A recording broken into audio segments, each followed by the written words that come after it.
coming to you live on this Wednesday evening from Northern Michigan. It is very cold. It's supposed to be even colder tonight. So we just wanted to hop on here tonight and do a little bit of talking with some ladies. I'm going to have a couple of guests joining me tonight, but we are going to be talking about today's health struggles. You're going to be interested in some of the stories tonight. We've got a young lady that struggled with PCOS. We've got another lady that has suffered from some autoimmune issues. I have my friend Holly that's going to come on here tonight and really be able to dive in and explain what is insulin resistance, how does it affect us, how does it affect our metabolic health. See, metabolic health was something I never really understood what that meant. And so if you're looking at this picture that I have here, and you're struggling with anything on this picture, please stick around. What we say tonight might just pique your interest, and we might be able to offer some information that'll put you on the right path to be able to take back control of your health. So whether it's diabetes, weight issues, cholesterol or blood pressure issues, skin tags, and migraines was something that I really suffered with, and I thought it was hereditary. Come to find out, it's not. It's linked to being insulin resistant and inflammation. At least in my case, that was the case for me personally. So we're going to dive in here just a couple minutes, and I'm just giving my guests an opportunity to hop in here. And so I'm going to go ahead and get them added here. I'll wait for Amy as well, because I think I'm going to have Amy go ahead and get started. I've got Jessica with us, but she's got kids in the background. So I think that we are going to give her a few minutes to deal with her kids, and she's going to finish up some dinner. And then as soon as Amy hops in here, we're going to go ahead and hear from Amy. So again, just a little bit of a backstory about me before I turn it over to my guests. One reason why I started to do this, like I said, I suffered from migraines, but for me, I am a mom of 6, a grandma of 6. I've known Holly. We grew up in the same town. We went to school together. She went to nursing school with my sister, and there's a little bit of a history and background. So I've known Holly for many years. I am definitely somebody who I thought was probably one of the healthiest people that I knew. I hadn't been diagnosed with anything, wasn't being medicated for anything. And then kind of out of the blue is how I felt at the moment, was diagnosed with cancer, had uterine cancer. And so I actually had 2 surgeries back to back, 8 weeks apart. Was also told that I have positive receptor cells, so I could not go on hormone replacement therapy. And I remember standing in my doctor's office and him saying to me, I can't give you HRTs. So instead, we're going to try this medication. If that doesn't work well with you, we'll try that medication. And I can remember thinking, this guy's been in practice for 35 years and that's the best he's got. So I decided to go home and do some research and kind of be my own advocate, right? Try to figure out for myself some research. And so that's what I did. For 4 years, I did research. And then 3 years ago, I came across an all natural plant protocol that has had huge impact in my life. And the same with these ladies. So we're going to go ahead and get started. Amy, I was kind of waiting for you. I want to be able to have you start tonight. Actually, Jessica's with the kids, and she's gonna finish up dinner and just kind of keep the kids quiet. I'm gonna have her kind of come on near the end. But if I could have you, Amy, kind of kick us off and start. A lot of people don't correlate autoimmune issues with being insulin resistant. And so one of the reasons why I like to have you come on here and tell your stories, because not only were you dealing with autoimmune issues, right? You had Sjogren's, and Yes. you had Raynaud's, I think is how it's pronounced. You had a lot of inflammation. And so, you've been you've been a daycare provider for 15 years. Mhm. And having the inflammation, having some of those issues that you were dealing with, I'm sure has had an impact in your day-to-day life with the daycare. So Amy has an incredible story. So I asked Amy to join us tonight so that she could tell her story and you guys could hear from her, specifically her testimony. So Amy, if you would please just let us know where you were kind of in the beginning with your health, Sure. and when you came across the Feel Great system, and then what it's done for you. Well, I was diagnosed in 2019 with Sjogren's. And at that time, I knew something was wrong. I just had brain fog. I was fatigued all the time, and my joint pain was just awful. I There was times when I'd have a flare up that I couldn't even get out of bed because of the pain that I was in. And so when I got onto this protocol, I noticed within a couple of weeks, I first noticed my energy had just went through the roof because I just didn't have any of it. But after being on the protocol for a couple of weeks, I noticed my energy was much more. I was just energized. I was just ready to go. I was ready to keep up with the daycare kids. I was ready to stay active with my grandbabies.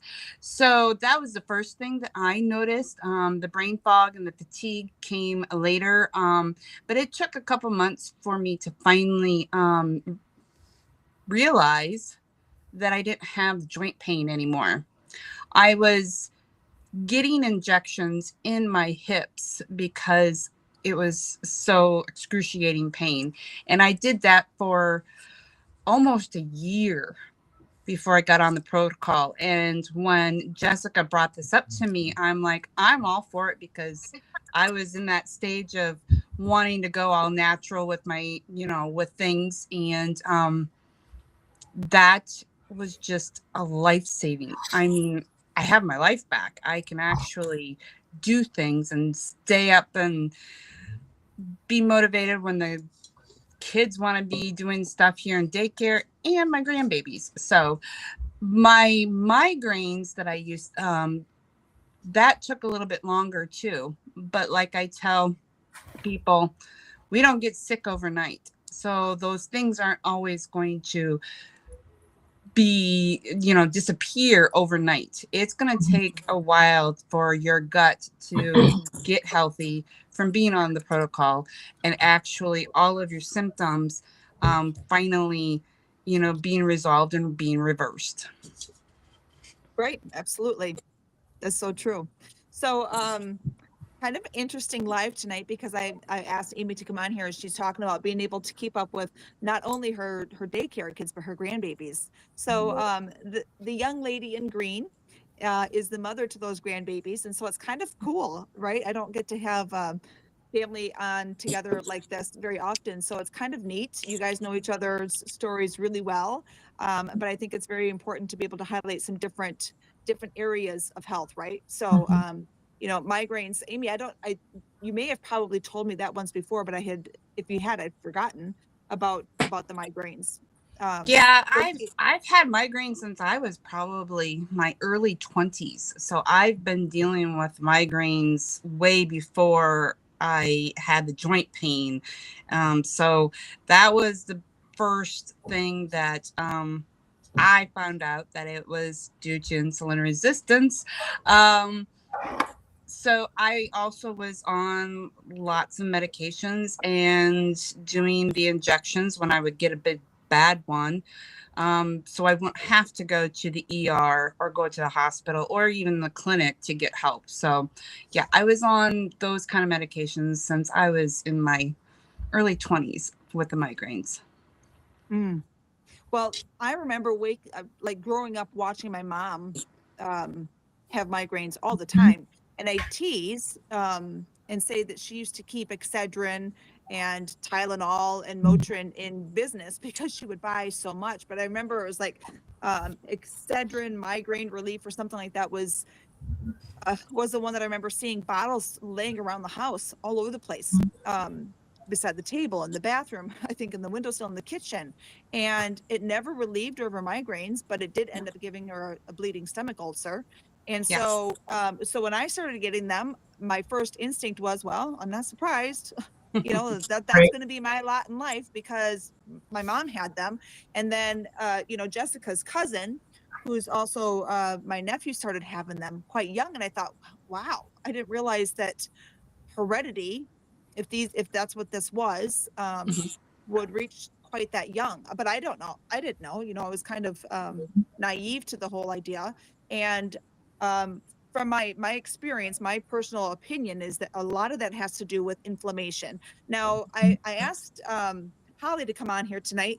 Holly's a family nurse practitioner, and I've known Holly for many years, and maybe she can correct me if I'm wrong, as far as a lot of the chronic health issues that we're talking about tonight stem from being insulin resistant. That it can be a root cause to many of these chronic health issues that we deal with. That we're Correct. talking about tonight, autoimmune, the inflammation, a lot of the foods that we eat today's, 85% of our standard American diet is ultra processed refined foods.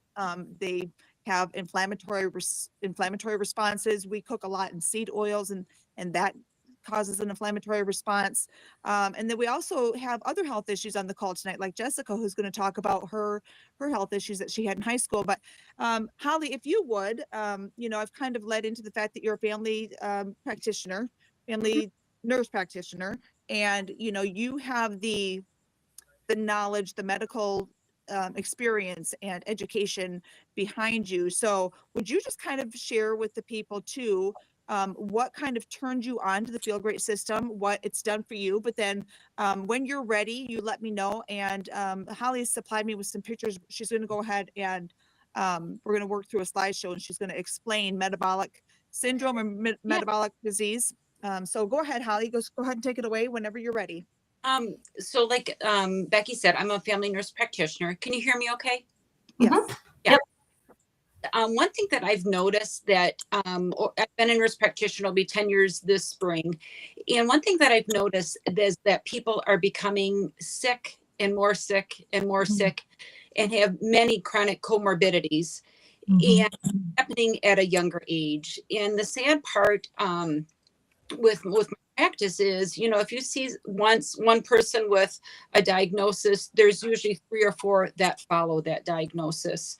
And it's sad because, there's something that we can do to help reverse insulin resistance and treat some of these symptoms and help improve diseases, so people are in perspective. The one thing that turned me on to the Feel Good system was the science behind it. I always tell people I'm very much a nerd. I love reading journal articles. I do that in the evenings in my spare time. I'm always trying to get more and more knowledge. And I was really turned on by the evidence behind it, by the different scientific studies that have been done by, well-known universities, Stanford University, I think the University of Pittsburgh, some big universities, and the evidence was there. And the one person that really got me involved was a former patient of mine. And he knows that I always share this, is John Cox. And that would be it would be how would I explain that? Your father. And in fact, he's my neighbor now. And what really turned me on is just seeing the transformation that he went through, because when I met him several years ago, he was a hot mess, and he was taking 340 units of insulin daily, had multiple comorbidities, and was suffering from horrible diabetic retinopathy and was losing his vision. And as a practitioner, I was like, he's maxed out on so many medications. I do not have any more bags or tricks in my bag anymore to help this man. And I felt so defeated, when he would come in and see me. And I just didn't know what to offer him anymore. And I know he was frustrated and I was frustrated. Then to fast forward several years later, I'm in a different position, and now he is my neighbor. And I'm thinking, gosh, what the heck is he doing? Because he looks amazing, a lot of energy, and he's off all of his medications. So that's kind of what got me started with the program. So nice. Wonderful. Okay. Well, thank you. I appreciate that. I wish I would have thought about it. That picture you shared, Holly, when you gave this presentation a couple of weeks ago, I guess maybe last Tuesday, was incredible. And I've seen, right. I remember watching, John and I went to school together, John and Carrie, who's Jessica's parents. We went to school together. We share nephews. John and Carrie and I do. And our member just kind of watching his health kind of go up and down. He was in another program and was making Facebook posts about it. So kind of, like a lot of people on here kind of sat back and watched. I know Leanne has said the same thing about me. She sat back and watched a lot of my Facebook posts and my videos and stuff like that. And for a while I was just like, I'm really intrigued. I'm really interested. I wonder what he's doing. And I'm not going to name names or anything like that, but he did really well for a while. And then all the weight came back on. And I don't think that the company that he was with, and it could be wrong, that's why I'm not going to mention specifics, didn't target insulin resistance, was one. But the meal plan that they had put together too was still ultra processed foods, And I think what's lacking a lot is the fact that Whole Foods, I think that we don't give enough credit to Whole Foods. We don't prioritize protein in this country. We don't fuel with the right kinds of fats. Everything is just so easy to run through a drive-through, grab a microwavable meal and throw it in the microwave. And so, I mean, I remember watching my mom make spaghetti sauce from scratch, even after working, an 8 or 9 hour day. And we don't live like that today. And so anyway, I wish I would have thought about it. Holly would have had to share that picture so I could have put that up during this time. But anyway, maybe next time. So if you're ready, I'll go ahead and pull up the slides and you can kind of talk through. And then Jessica, I'll come to you at the end. So if you need to sneak away because of the babies, I totally understand, but I'll have you come on at the end. Keegan stayed home, so they should be fine. But if you're I wondered when you said that about the vehicle. So, okay. So this is Holly's slides. I'm going to have Holly go ahead and discuss her slides, and go ahead. So what we're going to talk about tonight is metabolic syndrome, what it is, why it matters, and what really drives it. Okay. So if you want to go to the next slide. So first I'm going to describe what metabolic syndrome is. It's not a single disease, but it's a cluster of risk factors that progresses silently, sometimes for many, many years, even before people realize that they have it. Metabolic syndrome is a strong predictor of chronic disease, such as type 2 diabetes. Oops, there we go. Sorry about that. Oh, that's okay. And stroke. With metabolic syndrome, it consists of 4 highs and 1 low. The 4 highs are a high blood glucose level, high blood pressure, high triglycerides, a large waistline, and then a low HDL cholesterol. And what's defined as a high blood glucose level is a fasting blood glucose greater than 100. High blood pressure would be a systolic pressure of 135 to 140 with a diastolic of 85 to 90. High triglycerides, and that would consist of being greater than 150. And for a large waistline, it would be for a man if they're the largest part of their waist is greater than 40 inches, and if for a woman, if it's greater than 35 inches. And then the low is a low HDL cholesterol, which will be less than 40. So if you have like 3 out of the 5 elements that I've just discussed, then this is defined as having metabolic syndrome. So why does this matter? There's only 7% of people in the United States, adults in the United States, are metabolically healthy. So that means that there's 93% of us that are unhealthy. And like I discussed, metabolic syndrome can lead to type 2 diabetes, heart attack, stroke, fatty liver disease, cancer, dementia, polycystic ovarian syndrome, erectile dysfunction, and mental health issues. Now with diabetes, what happens, it causes accelerated vascular damage in the blood vessels that includes neuropathy and macular degeneration. Hypertension is often referred to as being what they call a silent killer, because if left untreated for many, many years, causes fluid retention, vessel dysfunction, cardiomyopathy, which is an enlargement of the heart, and then long-term can lead to congestive heart failure. With the high triglycerides, they're a good predictor of coronary artery disease, can then lead to stroke. The arteries get plugged up.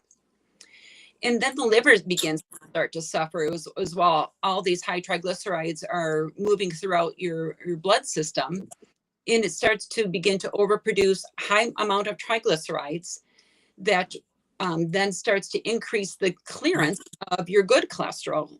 in your body, and your HDL will start to go down with time as the liver starts to produce more triglycerides throughout the body. With your high waist circumference, what happens is these triglycerides are circulating throughout your system. The fat's got to go somewhere, and your liver is a filtration device. And so what happens, you'll start to get fat that'll deposit on the liver, and then fat will start to deposit on, your main organs, your heart, sometimes the bowel, your pancreas, your liver. And what happens, that visceral fat is a good indication that there's inflammation that's happening in the body. And so I always tell people what I'm talking about this part of the presentation. If you can grab your belly and it's jiggly fat, that's a good thing. But if you have a hard abdomen and your abdomen kind of looks bloated and it's hard, that's not a good thing, because that's a sign of visceral fat. Some other things, maybe you don't have these 4 highs or the low yet, but you have skin tags, or you have what's called acanthosis nigrans, which is a discoloration around the neck, where the neck gets kind of a darker color and pigmentation, and it gets kind of like rough patches on it. And it almost looks like, I say, like ring around the collar. But that's a good indication that some of these things are probably going to be happening soon, because you have insulin resistance. You just haven't developed some of the tattletale signs yet. So at first glance, you might not think that there's too much going on. And you look at these 5 things that I discussed, and just like the 5 fingers on my hand, these 5 things, the high blood glucose, the high triglycerides, the high blood pressure, the high abdominal waistline, and then the low HDL, they have one common thing, and that's insulin resistance. So insulin resistance starts many, many years, even before any of these disorders manifest. And what happens with insulin resistance, every cell responds to insulin. And so what happens over time, insulin is a hormone that's made in the pancreas by what's called your beta cells of the pancreas. And it binds to the receptors of your cell within the body. So after you have a meal, insulin is released from your beta cells, and they go knocking on the door of every cell. And what happens over time, some of these cells don't respond to insulin knocking on the cell door. They may completely shut off, or they only open a little bit. And so what happens then, you start to have insulin building up in your blood system. And this is referred to what's called hyperinsulinemia. And so what happens then, the pancreas starts releasing more insulin to compensate, causing high levels of insulin to be floating throughout your blood. As a result of the hyperinsulinemia, fat storage will then start to increase, and then fat burning shuts down. So when we're using energy, we have 2 sources, glucose and fat. And with this protocol, it's going to help teach you how to put your body into a fat burning mode. And so we're not constantly burning glucose, but or we're putting into a fat burning. So the big thing is, how can we address the root cause of insulin resistance? Some of the things that you can look at and, work on yourself are lifestyle changes. And one thing that Becky had mentioned is, the ultra processed foods here in the United States, and eating foods more on their whole, reducing your sugar intake, eating healthier fats, staying away from the seed oils and cooking like with avocado oil, or olive oil is another good one to be cooking with. Increasing your protein consumption, eating whole foods, working on fasting for anywhere from 16 or 12 to 16 hours. And then that puts your body in a fat burning mode. Making sure you're getting 150 minutes of cardiovascular exercise per week. And I tell people that's 30 minutes a day, 5 days a week. And then ultimately, what we're going to discuss tonight is using the Feel Great system, which consists of and helps with fiber and fasting. So I'll turn it over to you, Becky. All right. Thank you so much. I appreciate that. Those were wonderful slides. Thank you for the information. Yeah. And so one of those things that I saw on there that you even touched on briefly was PCOS. Yes. And so I had never really heard of that. As a matter of fact, I mean, there's so many medical terms that I am so much more alert and aware to and of today that before this, I mean, before my cancer diagnosis really would have gone in one ear and out the other because it didn't pertain to me, right? PCOS is one of those. I've just never struggled with any kind of having regular cycles, having any kind of infertility, having any kind of regular cramps, anything that would make me be like, this is not normal. This, isn't right. There's something wrong here. But Jessica is somebody who has struggled with a lot of health issues and at quite a young age. And she'll kind of get into her story a little bit here, and she'll talk about her high school days a little bit and kind of where she's at now. So Jess, if you'd be willing to share your story, I'm sure people would love to hear it. Yeah. So, like you said, obviously PCOS, that's one of the biggest things that I've dealt with for pretty much since I started a cycle. Just didn't know it for 10 plus years. Doctors say that you're irregular for when you're in your teens, you'll even out as you get older, it'll be fine. But to skip to something else that I really struggled with, because that was kind of more pertinent to me in high school, was IBS, or irritable bowel syndrome. And I always say, and I've said it over and over on lives, that my parents always said Jessica has a nervous stomach. Anytime we went on a road trip, even if it was like 2 hours away, they knew that they needed to get me some anti-diarrheal something, or that we were stopping to go to the bathroom in the first 30 minutes of the drive. So, or like big sports things, I'd always be nervous, and they just said, it was a nervous stomach, it's fine. And that's all it was when I was like 11 to 13, even up to 16 years old. But the summer between my junior and senior year of high school, I started getting just this horrible pain in my stomach, and it would just kind of knock me down, and like I would be in a ball in my bed, couldn't move. It would just, I always explain it like you take a wet rag and you wring it out. Like that's what my stomach felt like you were doing to it. And it got so bad that I was staying with my grandma, and she took me to the ER because I was crying in pain and I couldn't move, and I had been like that all day, and it was just getting worse. Well, I went to the ER, and they kind of just checked basic vitals, kind of just pushed it off, like almost as if I was like searching for pain pills. And so they discharged me, sent me home, and I was at home for 2 more hours. And my grandma was like, no, you're going back in. We're taking you back. So I went back in like 2 hours later, and they're like, oh, well, maybe she's serious. Maybe she's actually in pain. And they actually gave me a shot of fentanyl, which obviously knocked me out. But then they did a CT, and there was some inflammation in my bowels. And then that sent me down the road of going to a gastrointestinal doctor. I got a colonoscopy at 17 years old. I don't recommend that. It's very traumatizing at 17 years old to have such an invasive thing done.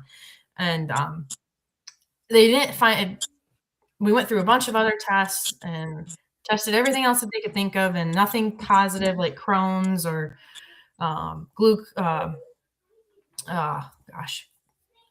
flour. Yeah. Celiac. Yeah. They test me for all of that, and they're like, oh, no, it's all negative. You're fine. So you have IBS, because they kind of ran out of everything they could tell me. And so they gave me amitriptyline to help calm my stomach nerves. And essentially it would do that, but then it would also knock me out. I was done and out. I couldn't go to school. And so because of my IBS, I missed 40 days of my senior year of high school. Still graduated top of my class, made through high school. But I was really tempted to graduate early because I was missing so much school. I had most of my important classes done, but I stuck it through. And along with that too, I also had joint pain all the time. And I had joint pain in my shoulder so bad that I had gone to a orthopedic, and they did MRIs and everything.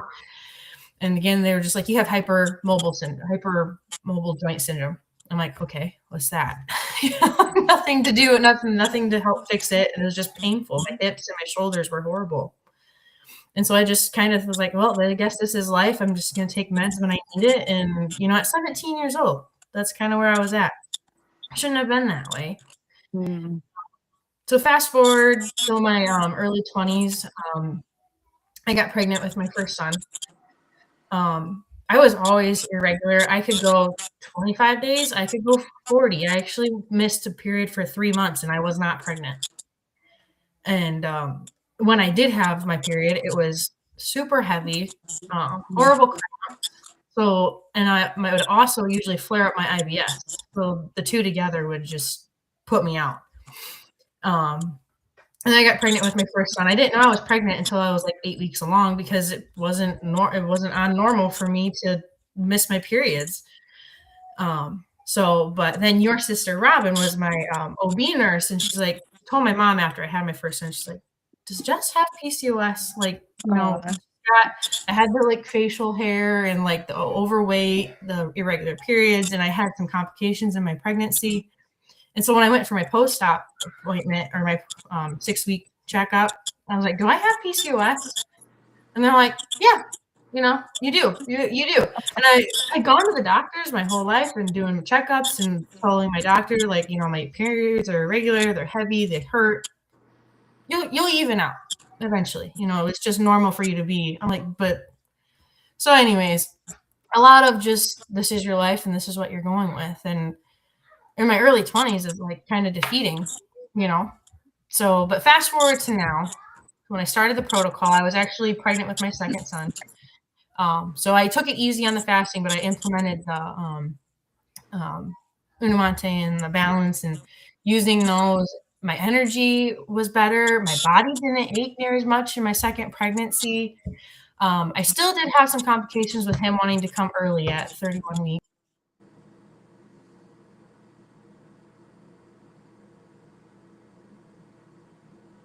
Did we lose her?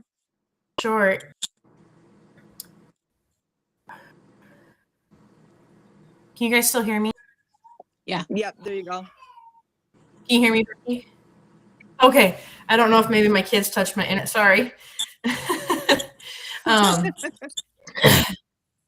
But for our second child, it took us almost a year to get pregnant for him, of trying. When we were ready to start having a kid, it took us a year of actually actively trying. And we were getting to the point of like, okay, can't get pregnant soon, or maybe we're going to have to go down some other options to see if we can't get some help. Well, we luckily got pregnant for him.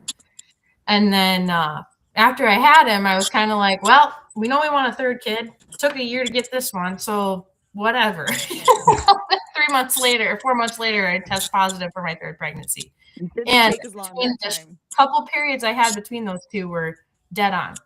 I mean, dead on. And I didn't gain weight in my second and my third pregnancies. They were my third pregnancy.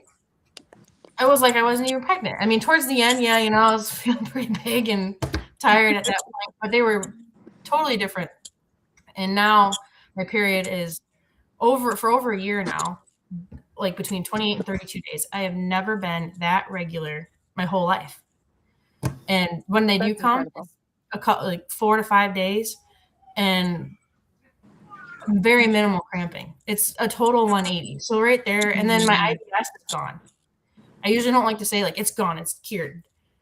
But I can probably 2 times that I've had an IBS bout happen since I started this protocol. And it was probably because I ate way too much sugar or processed foods. Yeah. So, I mean, it's changed my life as far as my PCOS and my IBS, because they caused me so much pain that it'd be debilitating, or I'd miss things, or I would be afraid to go out with my friends because I'd be like looking for the bathroom, like, okay, you know, what are we eating tonight? So it's awesome. I love it. I'm so glad. And, you know, I'm down 26 pounds, still working on that, but I'm very happy with where I'm at with those 2 things. So.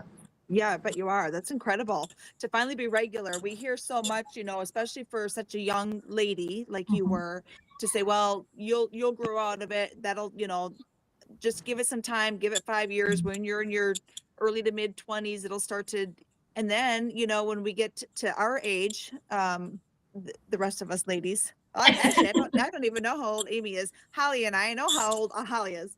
When you get to our age, it's labeled as age-related diseases. So many times we think of brain fog as being an age-related disease. We think the high blood pressure or maybe a high cholesterol number is an age-related disease. We think of the weight issues. You know, it's very easy for us in our 20s and maybe in our 30s, and then maybe not as easy in our 40s, and certainly not as easy in our 50s to lose weight. And we think of that as an age issue. Well, it gets harder the older you get, but you know what's not ever really talked about or correlated with difficulty losing weight is insulin resistance. It has taken our bodies upwards of a decade or even more in some cases, according to Dr. Ben Bickman. He wrote a book called Why We Get Sick. I would pick it up and read it if I were you. He talks about, you know, like Holly was talking about, it gets to the point where your cells just don't respond to insulin anymore. And I kind of liken it to the story of, as a mom of 6, there were days I wanted to lock myself in my bedroom, lock the door, and just, you know, la, la, la. Like, I don't want to hear mom for 5 minutes. Just, I need to break. I need to decompress. I just need to. Yeah. Right? I feel you, Becky. Just a little bit, right? I know you feel that right now. But our cells feel that way. And so it takes time of another cell becoming resistant and another cell today and another cell tomorrow. And over time, over a matter of years, 10, 15, even 20 years in some cases, to have enough of your cells become resistant to insulin that we see these health issues, right? Like blood pressure, cholesterol, stubborn weight that just won't budge, diabetes, fatty liver disease. A third of our country has non-alcoholic fatty liver disease. And so I say that just because I think when you're talking about the health issues that you were dealing with, I think it's very easy to say, well, give it time, you'll grow out of it. Or give it time, wait till your body's really fully matured and you've gone through all of your changes. Which is very frustrating too. I'm sure, yeah. Especially now looking at how regular you've been, like all those years you suffered, and it could have been different, right? Yeah, exactly. But I say that too to give people that are a little bit older an idea of maybe it's not age related. It is in the sense of your cells, but not just because of an age number. One thing I did want to say is fatty liver disease. I wanted to come back to that for just a second. Yes. A third of our country has non-alcoholic fatty liver disease. According to Dr. Bickman, it's the easiest thing to reverse because all you've got to do is fast. You practice intermittent fasting, your body has to turn to that stored fuel source, those stored fat cells that it has to convert to, you know, ketones and give you that fuel. It's the easiest way to reverse fatty liver disease. And then when it comes to diabetes in this country, there's an amputation every 3.5 minutes, according to the American Diabetes Association. Every 3.5 minutes, there's an amputation because of diabetes complications. And nobody's talking about insulin resistance. It's very, very frustrating. Jess, did you want to say something? I was just going to say that I forgot that, you know, I had fatty, non-alcoholic fatty liver for probably 5-ish years. And then during my last pregnancy, they were testing it because it was still high. And by the time I got done through my last pregnancy, the last time they checked it, I was within normal ranges, not like at the high end of normal ranges, like smack dab in the middle. And that was the first time in years that I actually had normal levels. So I just wanted to add that too. I was forgetting all the things that it helps. You're like that you used to deal with, because until someone else says something, you're like, oh yeah, I don't deal with that anymore. You know? Yeah. I was going to say that's a lot of my patients have this, and it's usually, you know, I'm diagnosing it in their mid 20s. And a lot of people say, well, my parents have had it, I have it, you know, they don't think it's a big deal. It's not because it's from alcohol, you know, so what's the big deal? But it is a big deal because it leads to liver. Right. Yeah. It is a big deal. Yeah, it is a big deal. And I think that I think that it needs to be talked about a lot more. I think it needs to be talked about a lot more because I don't mean to label it as an easy fix, but so many people, I've talked to so many people. So I've been on this protocol, and I'm going to get into that here in just a second. I've been on this protocol for 3 years, a little over 3 years. After my cancer diagnosis 7 years ago, I did research, right? I read medical journals and medical articles. PubMed was my favorite go-to source for a long time. I've listened to podcasts, I've read books, and for 4 years I did that research. And then 3 years ago I came across this company, and everything that this company and this product stands for and has had the science to back it up lines up with everything that I came to believe in the 4 years of research that I did. So I like to talk about this product because it's changed so many people's lives, not only just mine, but obviously, I mean, you know, here's 4 personal testimonies that you've had this hour of people who have been able to reverse some health issues, or maybe not reverse, but if not reverse, at least start to gain control of. But I think that it has to start with the education. We need to be informed of what's truly going on in our body. If we stop and think about it, Hippocrates, who is known as the father of medicine, said centuries ago that all disease starts in the gut. And if you look at the food manufacturers, how much they strip fiber out of our food, or how many times they're telling us that we should be consuming food, and how easy it is to grab a quick, muffin and coffee on your way out the door. I mean, we put a bowl of cereal or instant oatmeal in front of kids at 6 o'clock, 6:30 in the morning and feed them crap food and call it breakfast because it's the most important meal of the day, and send them out the door. And then they have a sugar crash, and then we give them a snack, and then they have lunch and another snack, and then all day long. And then these kids can't focus in school. It's not because they have a problem focusing. It's because they're dealing with a blood sugar crash. And they have this high and they're all excited and they get to school, and then they've been sitting behind this desk and they're like this after a while because their blood sugar just plummeted. And then we're going to have a snack. They're going to have a granola bar because it's healthy, or an apple at 10 o'clock in the morning because it's healthy, and it jacks up their sugar. And then when they come down from that, they're sitting like this again. And so, of course, teachers are telling parents, you know, little Jimmy, little Jane, they can't focus. We might want to think about getting them on some medications. And I think it's just really, really sad that our food is such a big contributing factor behind today's health. And it's a very, very easy fix. Now, I say easy. I started this protocol because I knew fasting was not going to be easy. I knew putting down the chips and not buying the ice cream to keep in my freezer was not going to be easy. We're creatures of habit. And, you know, Cleveland Clinic did a study a while ago and showed that sugar is 8 times more addicting than cocaine and heroin. So when we are told from health professionals to consume several meals a day, to start with breakfast because it's the most important meal of the day, let's start there. Let's start with the thing that we can control, and that's the food, right? So the fact that our food manufacturers are taking fiber out of our food is a huge deal. We might think that it's not a big deal, but it's such a huge deal. And I want to show you real quick why fiber is important. When you take fiber out of our foods, fiber helps with many, many things. It helps it feeds the gut microbiome, right? It helps, like Jessica said, with IBS. It also helps with constipation, diarrhea, skin issues, anxiety, and depression. It helps to curb your appetite. In between meals, you're not feeling like you need to snack. And so one of the things that this protocol does is it brings back the fiber. So we have this packet here, and we drink this just before our carb heaviest meal. I have this just before my dinner because it helps to absorb some of the carbohydrates. It helps to it absorbs some of the dietary cholesterol. And so you'll see in this picture there's a chart there, and that was a study that was done by the University of Sydney. And I mention that, you guys, because the University of Sydney created the glycemic index. If anybody knows how food is going to affect somebody's blood sugar, it's the University of Sydney. That's why they created the glycemic index. And when they studied this product right here, they were able to prove that when you took this prior to a meal, it actually blunts the impact on your blood sugar by upwards of 40%. So that's a big deal. We drink this once a day, just before dinner, or maybe you have a really high. Maybe you have a really heavy lunch and a lighter dinner, then maybe you would want to do this before your lunch. But we drink this once a day. It comes in orange and berry. It has 7 different plant fibers, some of which are soluble, and it will create this gelatinous substance that coats your food, it coats your stomach. And this is why it is able to absorb some of the carbohydrates. Not only that, but there was also another study on this very fiber right here by the Cleveland Clinic.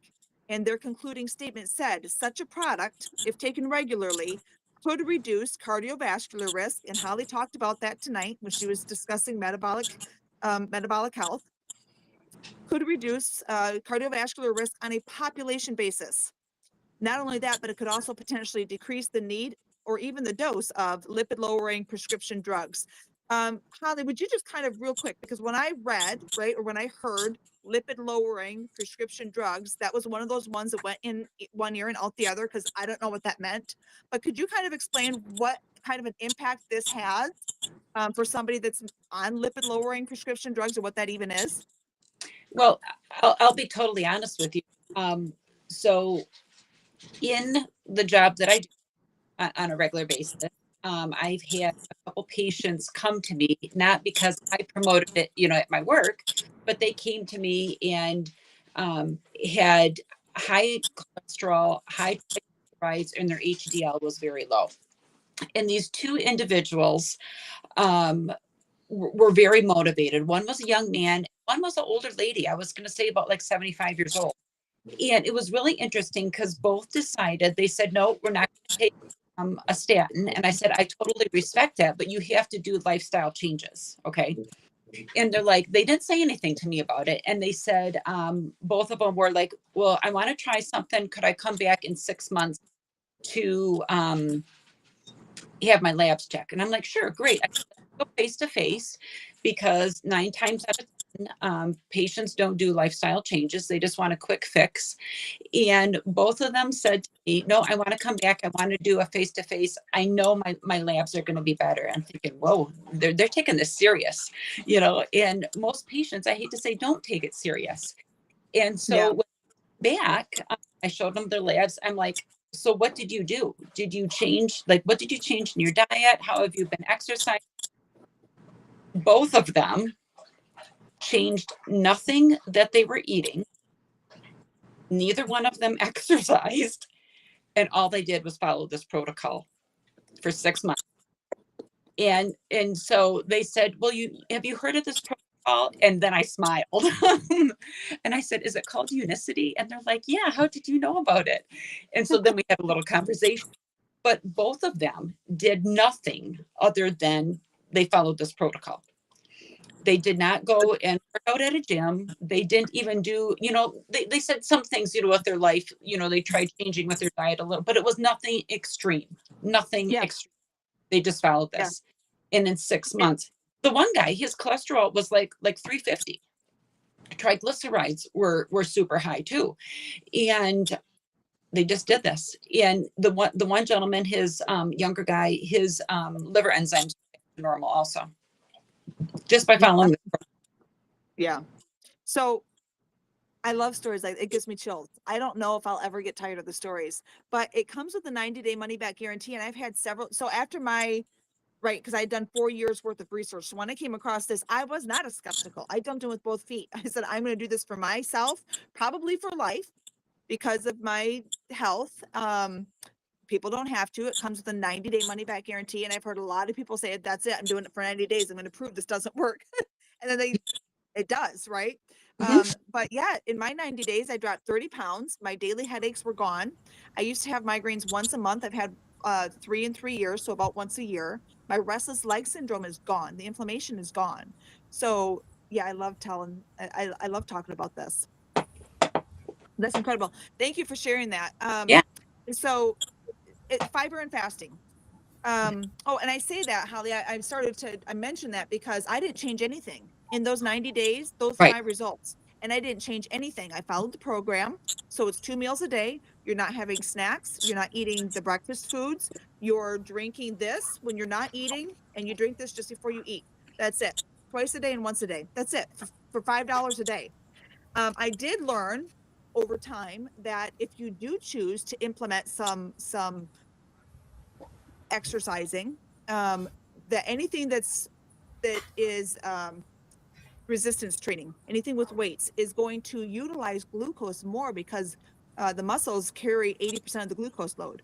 So if you can, even if you don't want to work out, don't feel like you have to go to the gym, just going for a quick 10-minute walk after a meal is going to have a huge impact on how much glucose gets stored, how much gets burned right away, and less gets stored, right? So yeah, that's incredible. Thanks for sharing that, Holly. Yeah. So I talked about the fiber a little bit, so that's part of it. We implement that just before our meal. And then the other thing is something called Unimate. So this is not a yerba mate drink like you might find in your store. It's actually an extract of the yerba mate plant. It goes through a 5-step process. It's been patented. Nobody can copy it. It gets fire roasted, so we're extracting just the best plant compounds out of the leaf. One of those plant compounds is called a polyphenol anyway. Is called something chlorogenic acid. And there was another study that the Cleveland Clinic did on that plant compound, chlorogenic acid, and they were able to show that chlorogenic acid has the same therapeutic effect when it potentiates insulin action as the drug metformin. So now you have something like Holly was explaining, that it's a natural alternative to statins, which is what the lipid lowering prescription drugs are, statins. This is a natural alternative to that, according to the Cleveland Clinic. And then this is an all-natural alternative to metformin, which is the plant compound. And why this is so important, you guys, so many people say to me, oh, I could never skip a meal. I'll start to get the jitters. Oh, I just don't know if I could give up my Taco Tuesdays. I don't know if I could give up my Starbucks in the morning. I just don't know. You guys, this is the food noise that drives those decisions. This is the addiction to the sugar that drives those decisions. These are a sugar addict talking, but not even sugar, you guys. Carbohydrates convert to sugar.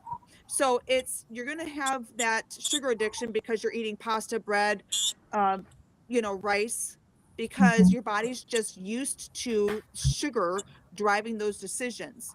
And then when you come down from that glucose spike and your blood sugar is really low, that you're going to have a hormone that's going to signal that you need to eat again, right? Ghrelin is a hormone in your stomach that promotes cravings. And then leptin is a hormone that stops the signaling to your brain. So we have too much ghrelin, we have not enough leptin, we have way too much insulin, and insulin is running the show. This product helps to balance the hormones. This is what helped Jessica be able to have her PCOS symptoms eliminated or reduced and have her cycles be regular again. This is something that helps to make you insulin sensitive, and when you're insulin sensitive, your other hormones are also balanced as well too. So this helps to increase mental clarity. It heightens your mood. It suppresses your appetite. It turns off that food noise. The wonderful thing about this is the fact that it comes in so many flavors. Right. This one here is something called lemon. This is lemon. This actually happens to be my favorite flavor. I usually throw a cinnamon stick in mine. My husband loves the lemon ginger. They now have the lemon in a decaf for anybody that thinks that they might get the jitters from having something with a caffeine content that comes in decaf. We also have a raspberry pomegranate that has been a huge seller because it's just now back in stock. And we just released something called chocolate mint. Chocolate brownie mint or something like that. Yeah. Brand new chocolate brownie mint. I think so. Brand new Yeah. product. You can have it in the evening after a meal and feel like you had a dessert. It's not going to, that's also low caffeine decaf. And so it's not going to keep you up at night, and it's going to give you that sweet treat. I know people that have it hot first thing in the morning. They feel like they're starting their day with a nice hot cup of coffee or a mocha latte or something like that. So so this product is amazing. You drink this when you're not eating. You drink this just before you eat, and it makes fasting easy.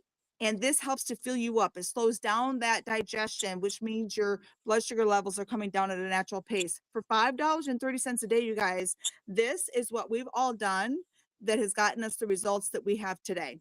So, Amy, I know you've been sitting down there in the corner and you're so quiet. Do you want to tell us a little bit about your day, maybe how you take your products, or maybe what flavor? Do you drink just 2, or do you need 3 or more to keep up with your daycare kids? Some days it's 4, 5. So what flavors do you like, and how do you take yours? I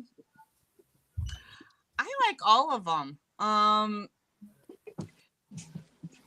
I guess I love the decaf, and I just got this in the mail today. So I did have one this afternoon, and it's good. It's good hot.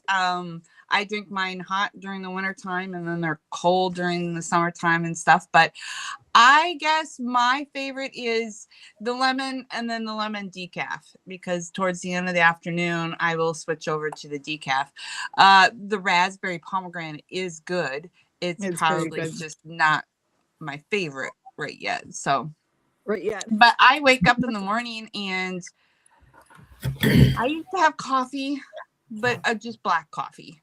But I'm trying to switch over where I wake up in the morning and I have my first hot lemon tea and I sip on that. And then closer to 11ish is when I break my fast. So then I will start out with my proteins, eggs, cheese, cottage cheese, just getting a lot of protein right away. And then I just sip on my tea throughout the day. And then I always sit and have my biggest meal with my husband and son. So right before that, I will have either the mixed berry or the orange. My husband loves the orange. I like the mixed berry just as a different, flavor here or there. But I've said the mixed berry to me tastes better like during the summertime because it's just a little more sweeter. But yeah, that's what I do is I just I will have 4 or 5 teas a day some days. And then I do too, and depending I on don't what- chase daycare kids around all day. I chase one. And then depending, I will have 1 or 2 of my fibers a day, but I definitely have it, before my biggest meal every day. So that's what I do. Hey, Beth. Real quick. Oh. Go ahead, Holly. One thing I was going to say, I got off track when you asked me with the fiber, how does it work by helping reduce cholesterol levels? Is when you drink the balance and the fiber coats, the gut, it helps you, like you had mentioned, have a full feeling. So, I find that sometimes I don't eat as much, but when it's coating the inside of the bowel and your gut, it's preventing, cholesterol to being reabsorbed into your blood system. It's like a coating. So you're not, if you're having a meal that is higher in cholesterol, it's not being absorbed into the system. And Nice. so that's the science, I guess you would say, behind it for helping lower your blood cholesterol and triglyceride levels. Thank you. I appreciate you coming back and touching on that. And I was actually going to come to you. There was one thing that I wanted to mention because I think that they're so popular right now. And this could probably be an entire hour-long live, but I just want to close real quick. So just if you would touch base real quick, Holly, one of the things that's really great about this, and you'll see this chart above me, we did do a study on this product. When you drink this while you're fasting, see, a couple things happen when you're fasting. Your body is going to use fuel from 2 sources, either the food or the stored fuel, the stored fat, the stored calories, one or the other. So when you're not eating and consuming food for fuel, your body turns to what's stored. So when and that's known as the fasted state, your intermittent fasting, right? When you drink this in that fasted state, what happens is, for example, your liver cells will release what it's been stored, and some of that will convert to ketones, which is really great fuel for your brain. Your brain would rather burn ketones than glucose. And another thing happens is your body's creating a hormone called GLP-1. And this study above me shows that when you drink this in a fasted state, you're actually producing upwards of 67% more GLP-1. So rather than turning to the Ozempics or the Wegovys or these semaglutides, your body's already producing that hormone naturally anyway, and this boosts the production. So Holly, I wanted to ask you if you had any opinions or if there was anything that you wanted to add as far as the GLP-1 is concerned, and if not, that's not a big deal. But I forgot that I had wanted to touch on this. Yeah, that could be a whole conversation with Yeah, me. absolutely. I feel That might about be a it. good. We might have to touch on that next time. Yes, but it's true.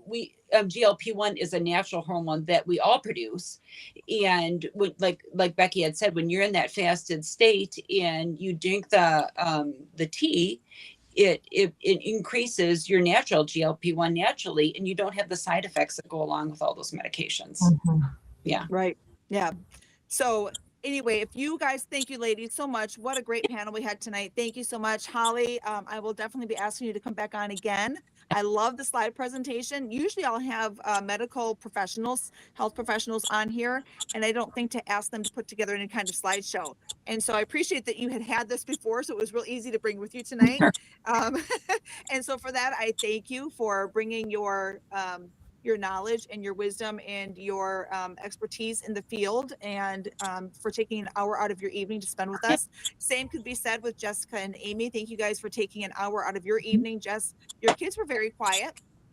I had to mute it a couple times, but we're good. Yeah, but that was, yeah, they were very, very good. So thank you. And Amy, actually Amy and Jessica have been on my lives before, but it's been a very hot minute. It's been too long. It's been too long. It's been too long. And so I enjoyed this, ladies. I'll have you on again much sooner next time than waiting so long. So thank you guys. I appreciate your time. I know we ran a little bit over tonight, but I just wanted to say thank you so much. This is a wonderful hour. I really appreciated it. And I'm so appreciative of you ladies. Thanks for coming on here and sharing your stories. Okay. If you guys are interested in anything that we talked about tonight, maybe you want more information on this product that we were talking about. If you got notified that somebody mentioned your name, and so you came upon this live because of that, please get back with that person that tagged you.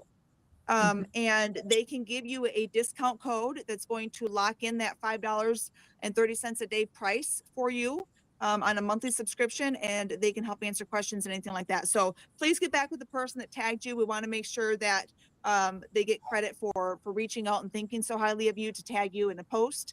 And this live will be up on my page for 30 days. So if you're watching this as a replay, again, please reach out to somebody that share this live with you, or get with me, and I will connect you with somebody. Otherwise, thanks for watching. Have a great night.